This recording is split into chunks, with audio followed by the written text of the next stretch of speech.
Welcome to the Living Life Naturally podcast, the place to be for people who are passionate about living a healthy lifestyle naturally in midlife and beyond. Join certified health and wellness expert Lynn Wadsworth and her guests of consultants, coaches and advisors sharing their expertise on how to navigate the tumultuous waters of midlife with practical solutions to make your life easier and more joyful. Take this time out of your busy life just for you. Expand your knowledge, rest your body, and listen with an open mind. Rejuvenate your soul with helpful information that will make a difference in your life. And now, here's your host, Lynn Wadsworth.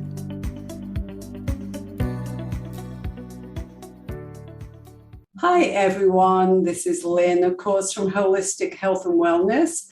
And I want to welcome you today to our Living Life Naturally podcast. And today I have Ann Hince with me.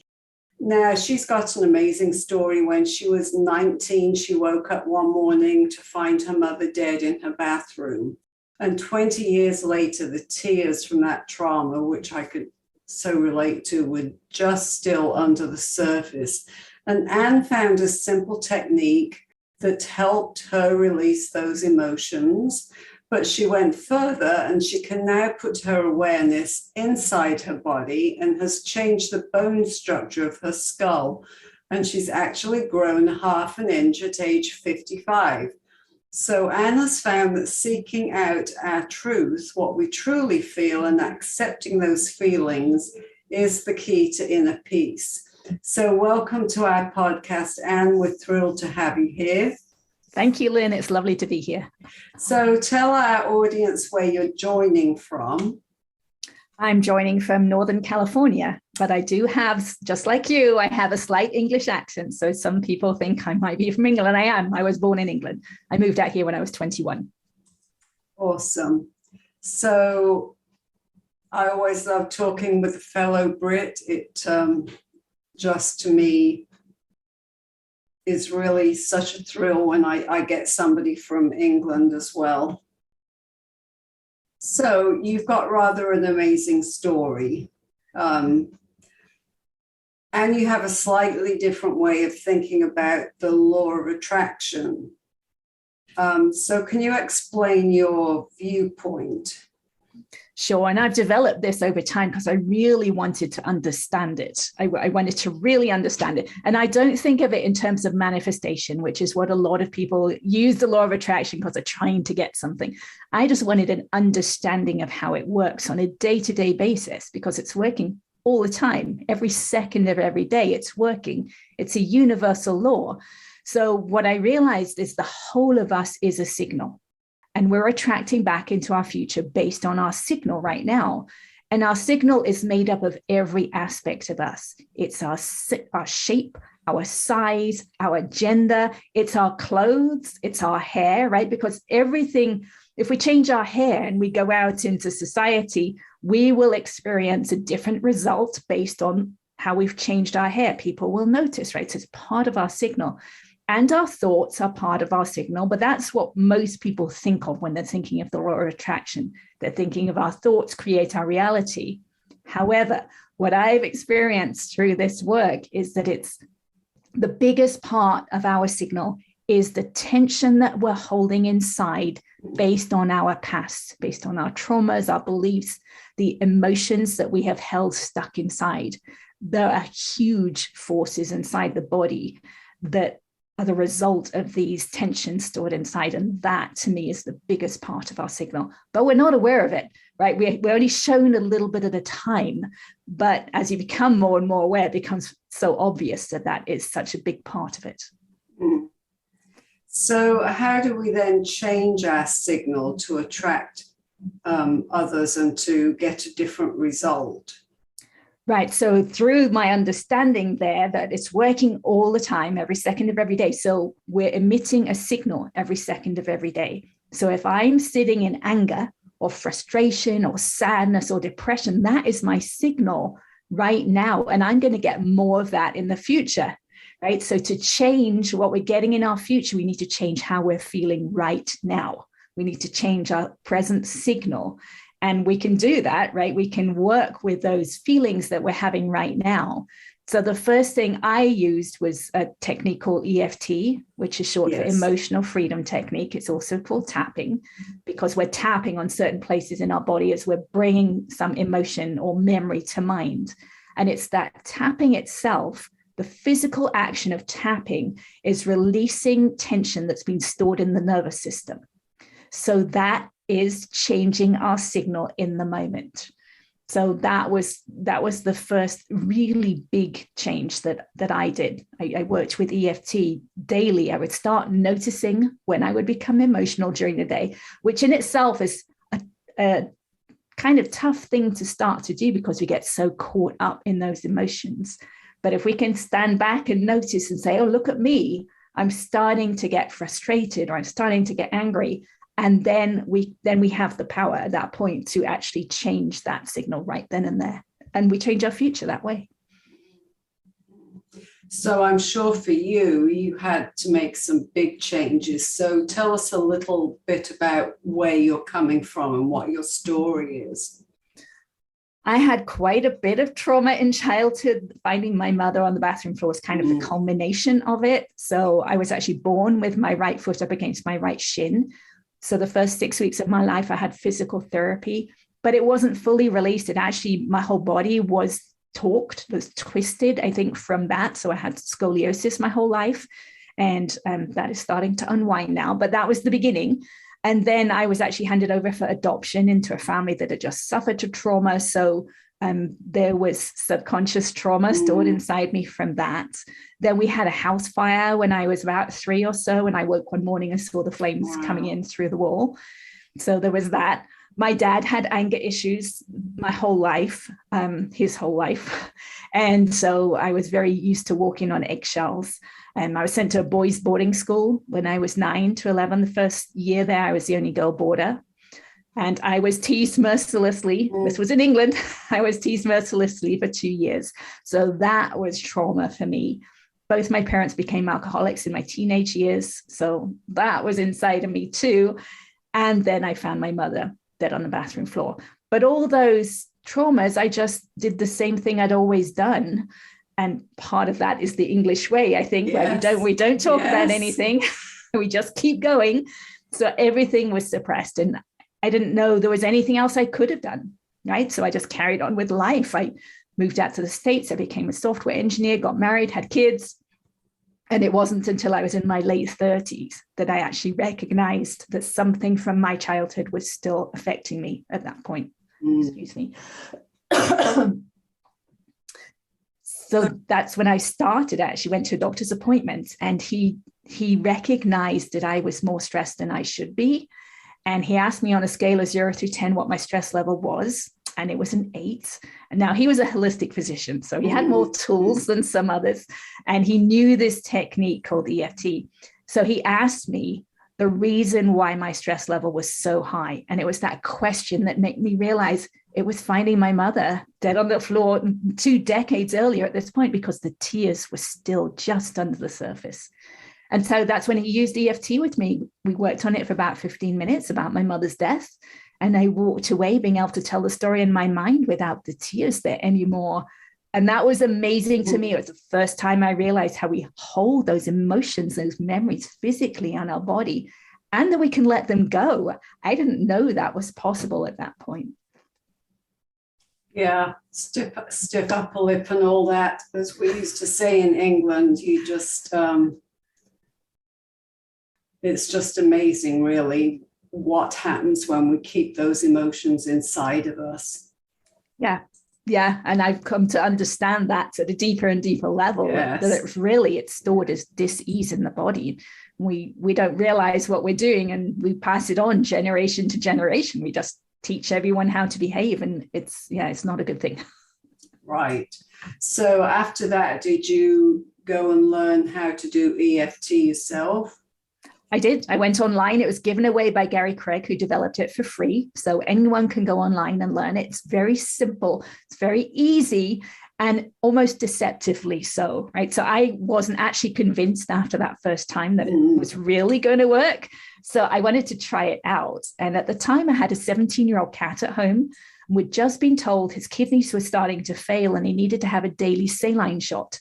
And I was going to be the one who had to give him this injection. And the first time I gave him one, my hand was shaking so much. I was so afraid of giving him this injection. So I tried out this technique. I tapped about every aspect of it. So I tapped about my hand shaking, about my fear of hurting my cat, and about all the memories from the injections I'd had over my lifetime. And the next day when I gave him the shot, the needle just slid right in. All that fear that I had been holding inside the day before had totally gone. So that's when I realized two things. I realized that EFT is almost deceptively powerful, right? It doesn't look like it's doing much, but it really is. And that's when I realized that the freedom is on the other side of that fear. And that's where I wanted to be. So that was the start. That's when I started using it every day and catching myself when I was emotional. And I could tell things were improving, right? I was becoming less reactionary, more peaceful on the inside, which is what I wanted.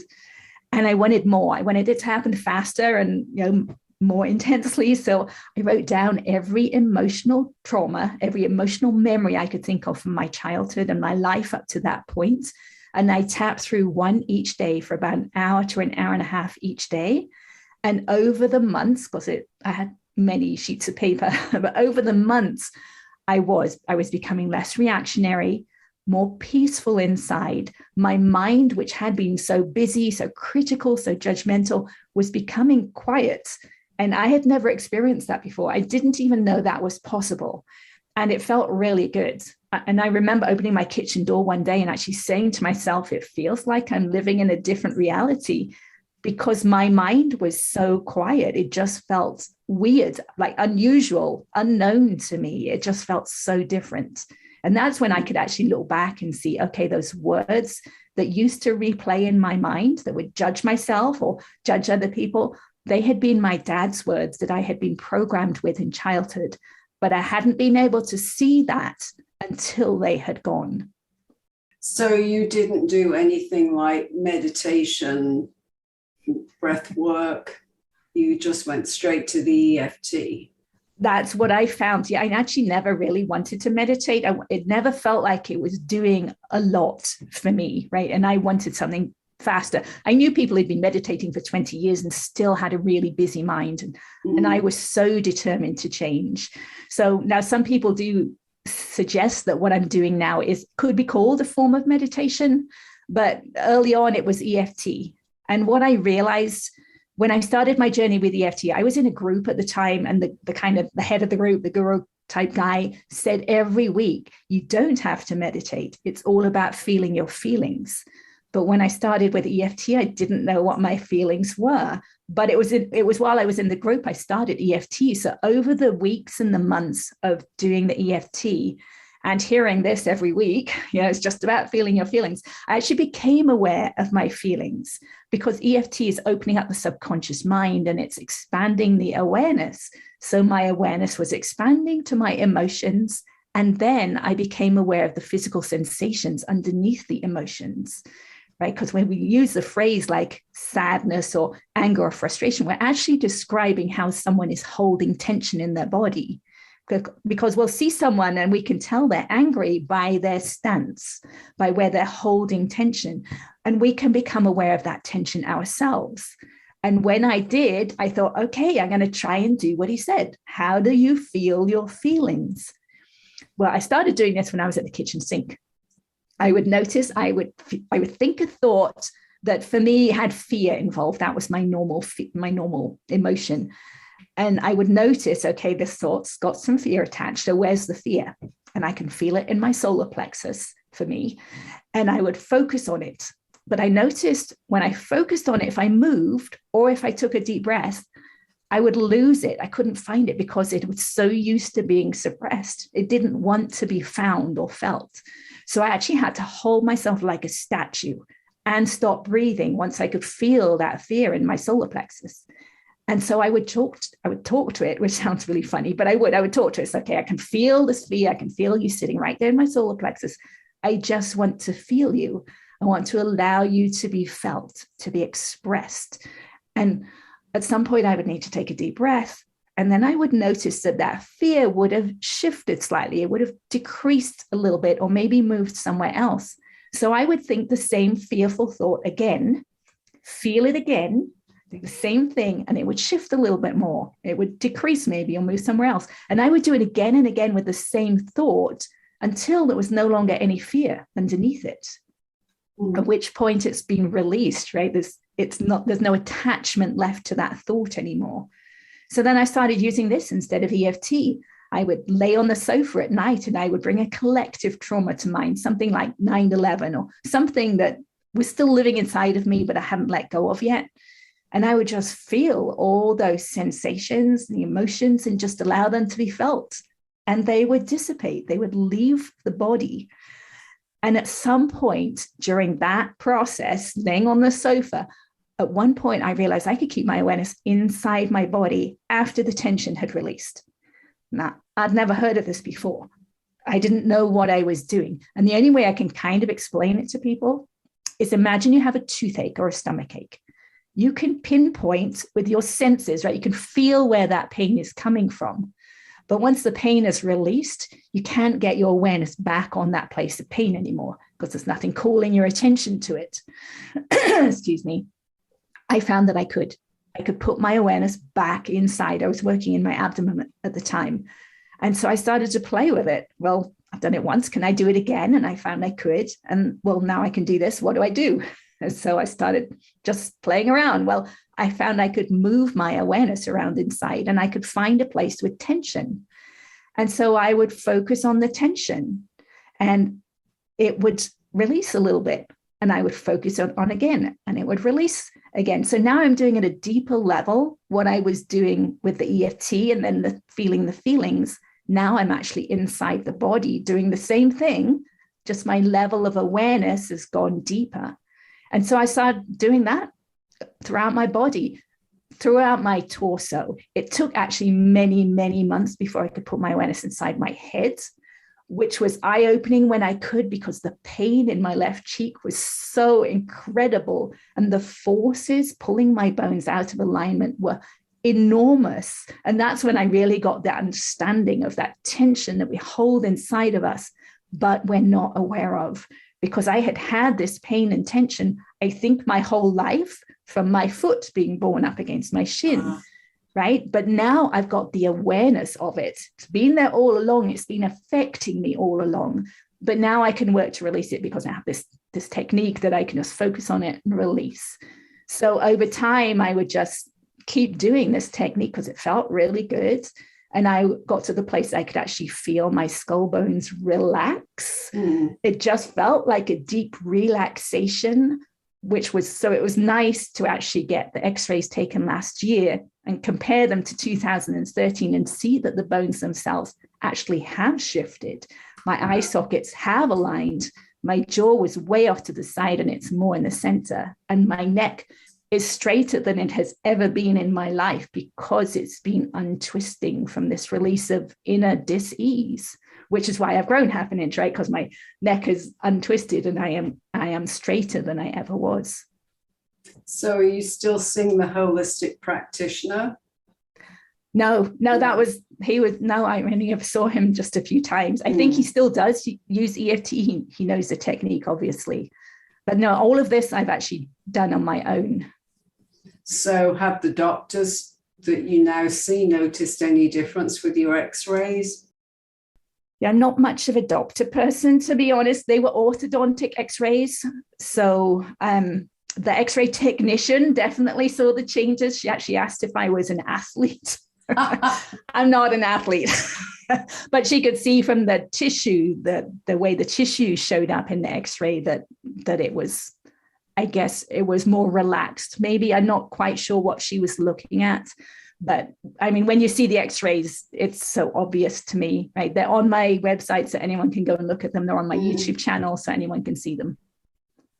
So how do you put into motion things to help people that maybe have suffered childhood abuse, because I know that the early childhood stages are so important, and sometimes we tend to discount them because we think, well, that was so long ago, we were so young, it didn't affect us. But, I can pinpoint several times in my childhood where things traumatic happened even as early as 18 months. So how about things like that? How do you suggest people go about finding some kind of relief? Well, there's a couple of things about that. So someone could use a practitioner, right, to help them dig those memories out, because they are in there, they're stored in our subconscious mind. And that's what EFT does. It opens up that subconscious mind. But, for someone who wanted to do it themselves, which is what I did, we can only work with what we know at the time, right? Or what we're aware of at the time. So I was aware of some of my childhood things. And as I tapped through them, more memories would open up, right? So I would add to my list as more things would pop into my mind. So I had more things to work on. But we can also work with where we are right now. Like on a day-to-day basis, we're actually just replaying the emotions that we stored in childhood. So if something really frustrates us now, we can work on that frustration now, and that will eventually lead us back to what it was in childhood, where it was that we stored that frustration inside of us. So it is accessible, and we can get there if we really want to, right? I had a determination to really change and really understand this stuff. So now this technique that you've developed, that you've used, you kind of feel that connection to like mind, body, spirit type thing. To me, it's all connected. Yes. I mean, I think even when we're working with EFT, which is just working with the words, right, and the memories, the words of the emotions, that I believe is working inside the physical body. I think it's releasing tension in the connective tissue of the physical body. We're just not aware of it at that point, right? Awareness has not expanded deep enough inside to be aware that we're working on that physical part of us, even though we're working through words. And then once we get deeper, we know we're working with the physical. But sometimes when you release the physical, a memory will pop into mind and just dissipate. So we know there's a connection between the physical and the memories from the inside out. And I believe that when we're working at this deep level, when we're working at all of these levels, I do think we're releasing the tension in the connective tissue. And I believe that's where the soul resides. And as we release more and more of that, we actually tune into spirit more easily, because there's less distortion of the signal that we're picking up. So if we were trying to start this for ourselves, where can we start? What can we do right now to help ourselves? Well, I would highly recommend learning EFT. It's very easy to learn. Anyone could learn to do it. Very simple, very easy. And then start becoming aware of when you're emotional during the day. Right? So that's how to use it on a day-to-day basis. But someone who wanted more, like I did, right, could actually write down all their memories from childhood and tap through one at a time and do that work. That's deeper work. That's for someone who really, really wants change. But just doing it on a day-to-day basis is actually going to change the future, because as soon as you change your signal right in the moment, I believe you're changing your future. So you also wrote a book. Tell us a little about your book. Yeah, my book is called A Pathway to Insight, which I believe this pathway is, right? Because I can actually see inside my body at this point. So I talk about the signal. I talk about us being a signal, the different aspects of that, and how the tension is stored in our connective tissue in those first years of life. And then I talk through the three different steps, the EFT, the feeling the feelings, and then going inside the body, so that anyone who wants to do this work can read the book and start doing it.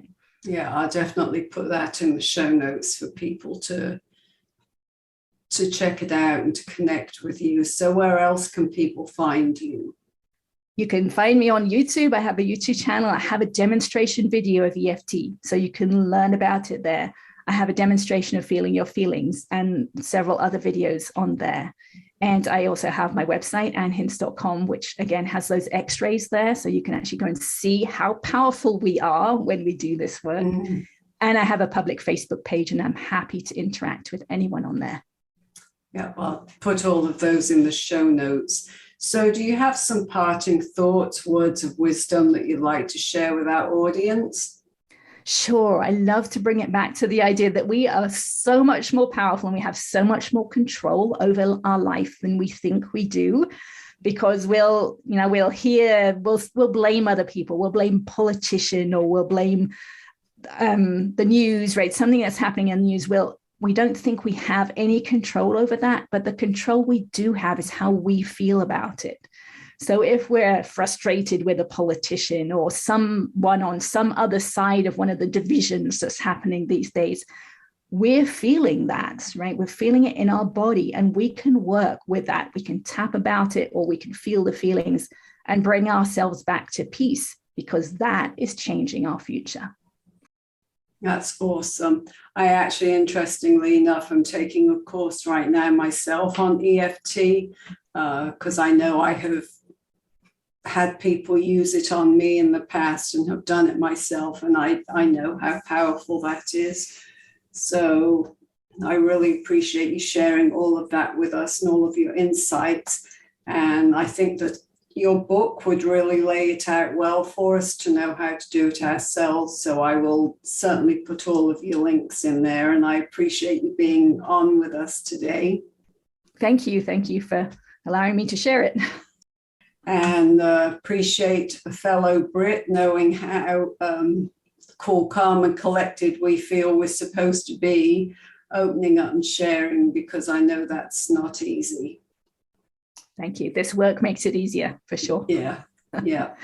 Thank you, Anne. Have a great day. Thank you. You too. You've been listening to the Living Life Naturally podcast, where we're on a mission to inform, inspire, and encourage women to live their best life in midlife and beyond, confidently, joyfully, and free from what's been holding them back. For show notes and free resources, visit holistic-healthandwellness.com. I'd be delighted if you'd follow us on socials to connect further. If you enjoyed this show, why not share it with your friends? If you found good value, chances are they will too. Of course, a 5-star review on iTunes is always greatly appreciated, as much as I appreciate you listening. Until next time, live life naturally and joyfully.